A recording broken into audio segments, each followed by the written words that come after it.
Sur le beat, mon nom c'est Awadi du PBS, je l'avais déjà dit tout comme un ordi. J'ai des balles le nom dit, on m'appelle Mardi, Mardi Nadi, ouh la di da di.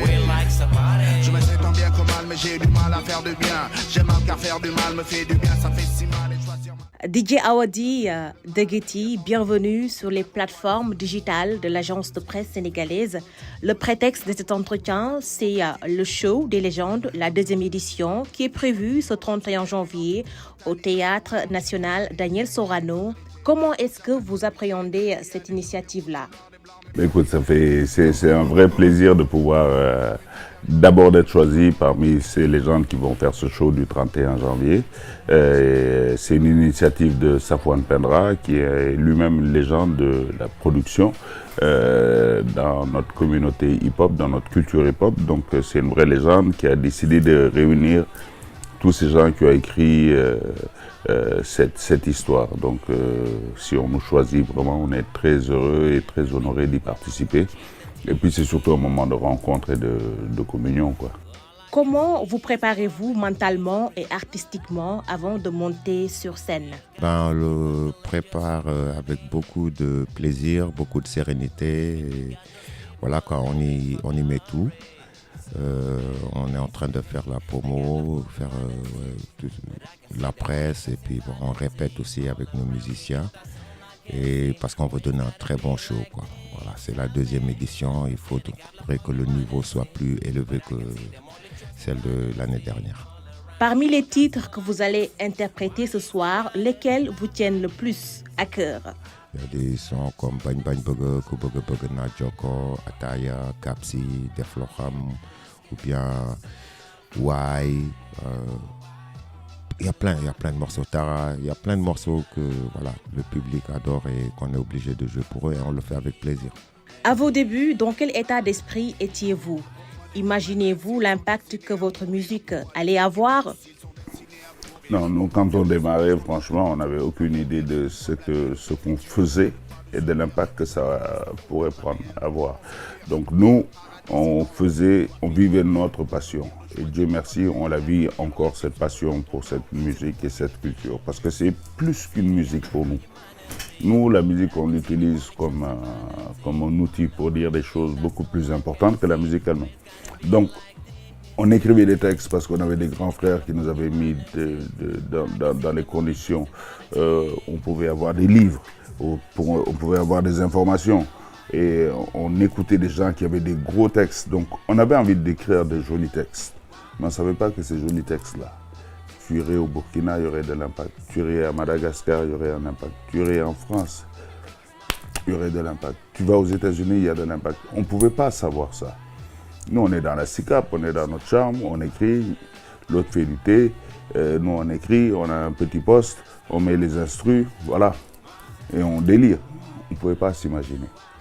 Mais souvent, justement, quand on cause, on se dit, on ne savait pas que ça irait juste là. Aujourd'hui, ça va faire 37 ans cette année qu'on a commencé ce délire dans nos chambres à déconner autour du Ataïa. Et aujourd'hui, voilà, ça nous a mis dans une histoire qui nous dépasse et qui rythme l'histoire de notre pays, l'histoire contemporaine de notre pays. Parce que voilà, grâce à des textes et l'engagement de toute une génération, il y a eu des alternances au Sénégal. Aujourd'hui, on a même des leaders politiques qui se disent inspirés par ces textes-là, entre autres. Donc, on ne peut pas s'imaginer que ça irait aussi loin. Quand on voit un chef d'État qui nous dit « Ah, moi j'étais à vos concerts et j'ai été beaucoup inspiré ». Quand on voit des ministres, et ça je ne parle pas qu'au Sénégal. Partout où on va en Afrique, c'est la même chose, le même discours exactement. Quand, à cause de ces textes, on va dans des pays et qu'on nous sort le tapis rouge, qu'on nous sort des voitures officielles, qu'on nous met dans des délégations officielles, on se rend compte que la parole là, tu sais comment tu la sors, mais tu ne sais pas où est-ce qu'elle va toucher. Qu'est-ce qu'elle va toucher, qui elle va impacter et comment ça peut changer la face d'une histoire, le tournant d'une histoire. Et, on a été appelé par des autorités, les plus hautes autorités, pour discuter, pour avoir notre point de vue. On faisait juste que du rap. On fait juste que du rap et pourtant ces autorités prennent notre point de vue. Donc c'est pour ça que je dis là, l'histoire en tout cas de Positive Black Soul, elle est juste magique. On ne savait pas ce qu'on faisait, mais Dieu nous a donné une passion et jusqu'à présent cette passion est toujours vivante. On remercie Dieu. Comment avez-vous vécu l'ampleur et le rayonnement qu'a pris votre parcours artistique? Fort, ça fait plaisir de savoir que notre voix compte. Et quand on dit notre voix, c'est la voix du peuple, c'est la voix des jeunes, c'est la voix des vieux, c'est la voix des femmes, des enfants, de tout le monde. Donc on était un peu dans le rôle, en même temps d'ambassadeur culturel, mais ambassadeur aussi de notre pays et de notre continent. En même temps, un peu le rôle de député, sauf qu'on n'était dans aucun parti. On était dans le parti PBS. C'est pour ça qu'on disait nous PS, nous PDS, nous PBS. Pourquoi je dis ça? Parce qu'un député, il est là pour son peuple. Et voilà, il se bat pour son peuple, il dit des vérités et puis tout ça. On était un peu dans ce rôle. Et c'est un rôle qui nous collait vraiment à la peau et surtout, on aimait ça. On ne le faisait pas pour avoir une certaine reconnaissance ou bien juste pour être sous, tu vois, les projecteurs, tout ça, non. On le faisait parce qu'on se sentait investi d'une mission. C'est une passion, c'est une profession, mais c'est aussi une mission. Et on s'est dit que voilà, on ne doit pas prêter le flanc, on ne doit pas faillir. C'est un combat, on y va. C'est de l'entertainment aussi. Voilà, c'est ça le hip-hop. Hein. Il y a le côté militant, il y a le côté festif, il y a le côté très social, tout ça. Et Dieu merci, on a su vraiment s'adapter par rapport à beaucoup de situations. On a gardé la tête froide, on ne s'est jamais fait récupérer par qui que ce soit. Et je crois que ça aussi, ça a beaucoup contribué au respect qui nous est voué. Donc, alhamdoulilah, quoi. Quel message ou combat du PBS vous paraît aujourd'hui plus actuel que jamais? L'année blanche, on sait ce que c'est. Et depuis, ces événements nous ont inspirés. On a fait des textes là-dessus, on a parlé de ce qui se passait à l'université, chez les jeunes et tout ça. Et on est en 2026 et le problème est toujours récurrent, quoi. Donc, c'est pas de la prophétie. Des fois, des gens nous disent « Ouais, mais vous êtes visionnaire, hein, vous avez parlé de ça il y a longtemps. » J'ai dit, ça n'a rien de visionnaire.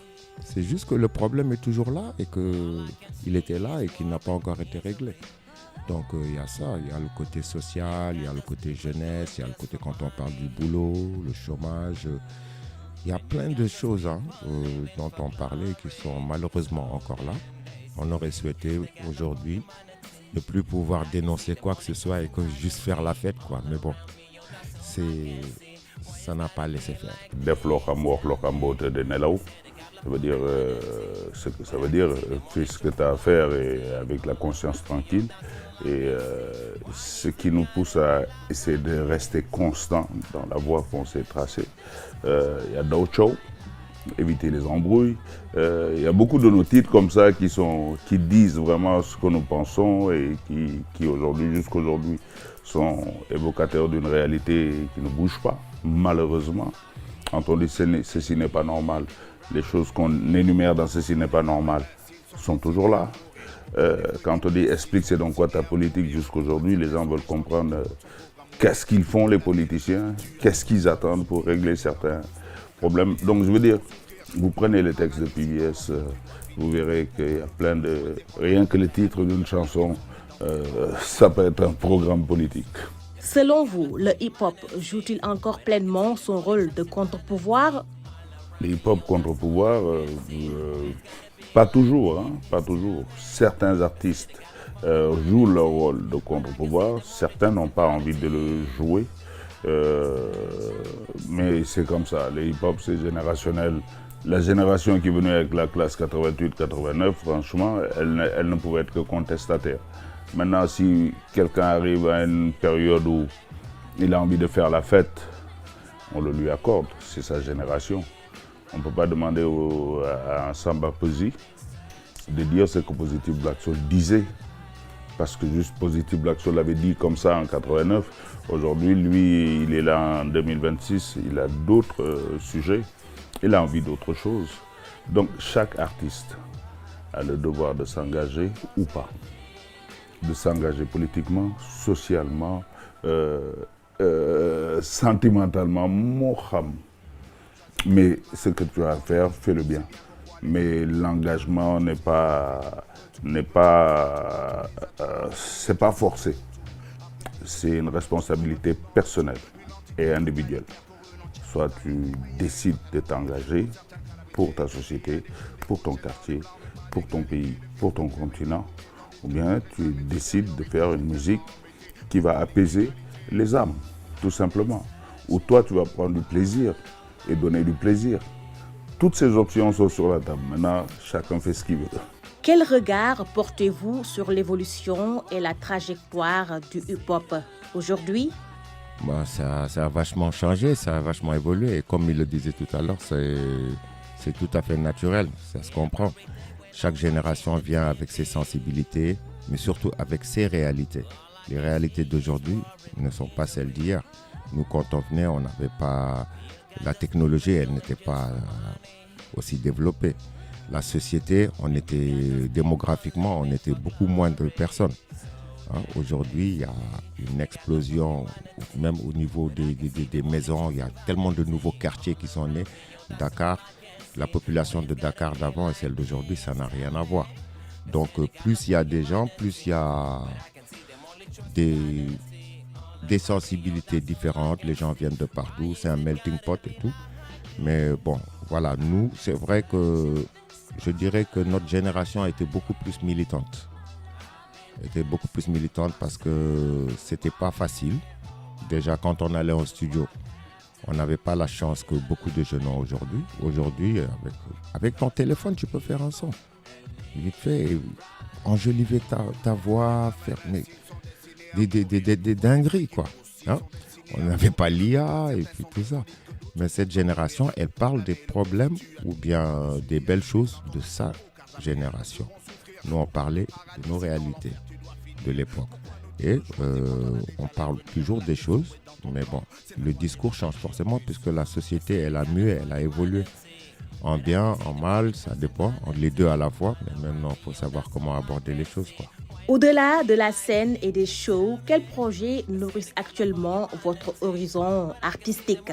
Cette année, on va faire beaucoup de tournées. On va essayer de tourner au maximum, de chanter au maximum ensemble parce qu'on voit bien qu'on en a besoin, nous, de se retrouver sur scène parce que le plaisir qu'on prend, on ne le fait pas pour le public, on le fait d'abord pour nous. Le plaisir qu'on prend là, nous, on est très égoïstes, on le fait. J'ai dit souvent aux gens, quand on a décidé de faire notre groupe là, on ne vous a pas attendu. Quand on décide de monter sur scène, on ne vous attend pas. C'est parce que c'est un besoin. C'est un besoin de le faire et de prendre du plaisir. Nous, on n'est pas un groupe qui a fait beaucoup de clips, ni même beaucoup de photos. Ce qu'on aimait, c'est être sur scène et prendre du plaisir. Donc aujourd'hui, on retrouve avec le live et nos musiciens qui sont très bons. C'est comme si tu renais, quoi. Donc on a envie de partager ça avec beaucoup de gens. Il y a beaucoup de pays aussi qui nous demandent. Donc on va préparer beaucoup de dates comme ça et peut-être qu'entre-temps, il y aura peut-être quelques titres qui vont sortir. Mais c'est surtout faire partager cet amour pour notre musique avec tous ceux qui nous ont soutenus toutes ces années. Ils n'étaient pas obligés. Chaque fois qu'on fait des concerts, les gens viennent. Nous, on est même surpris, mais depuis tout ce temps, ils sont restés fidèles à l'esprit Positive Black Soul. Parce que Positive Black Soul, c'est plus un esprit qu'un groupe. C'est plus une façon de penser, une façon d'être, voilà, qu'un groupe. Nous deux, là, comme on dit, nos personnes importent peu. Mais la personnalité de Positive Black Soul est beaucoup plus forte que celle d'Awadi et celle de Degiti. Donc, vous nous verrez sur beaucoup de scènes parce qu'on en a besoin. Et puis, le live permet de rafraîchir notre musique. On a l'impression que c'est tout nouveau ce qu'on est en train de faire. Et même, voilà, le plaisir, on a envie de le partager. Awadi, Degiti, APS vous remercie. Peut-être nous PBS. Vous le fallait.